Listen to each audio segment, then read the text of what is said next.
अंधेरी रात का सन्नाटा जैसे किसी अनकहे तूफान के आने का संकेत दे रहा था।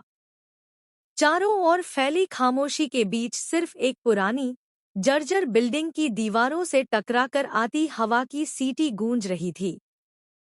इसी खामोशी के बीच एक गोडाउन के अंदर, जहां चारों तरफ लोहे के जंग लगे डिब्बे, टूटी पेटियां और अधजली रबर की गंध फैली थी, दो परछाइयां रस्सियों से बंधी जमीन पर पड़ी कराह रही थीं, शर्मा जी और पुष्पा।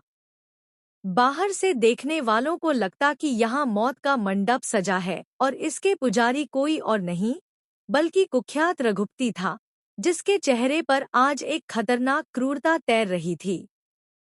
वह हाथ में काले रंग का डिब्बा लिए शर्मा जी के करीब झुकता जा रहा था और उसकी आंखों में एक अजीब सा सुकून था, जैसे वह किसी मासूम के चेहरे पर कालिक पोतकर अपनी जीत का जश्न मनाना चाहता हो।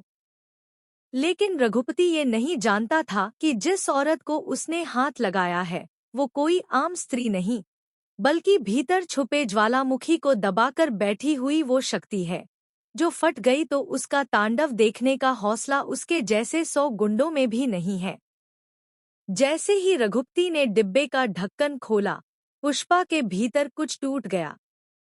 उसके चेहरे पर उभरा गुस्सा देखने लायक था, आंखें अंगारों की तरह धधक उठीं और होठों पर पसीने की बूंदों के बीच एक दृढ़ मुस्कान फैल गई।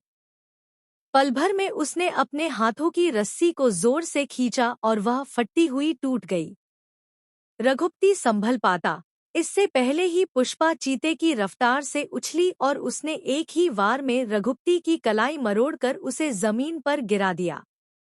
बाकी गुंडे जो हंस रहे थे, उनकी हंसी गले में ही अटक गई। वे चौंक कर पीछे हटे, क्योंकि अब जो उनके सामने थी वो पुष्पा नहीं, सुपर वुमेन पुष्पा थी। गुंडों ने सोचा कि एक औरत उनसे क्या मुकाबला करेगी, लेकिन पहली ही काट में 3 गुंडे हवा में उछलकर दीवार से जा टकराए।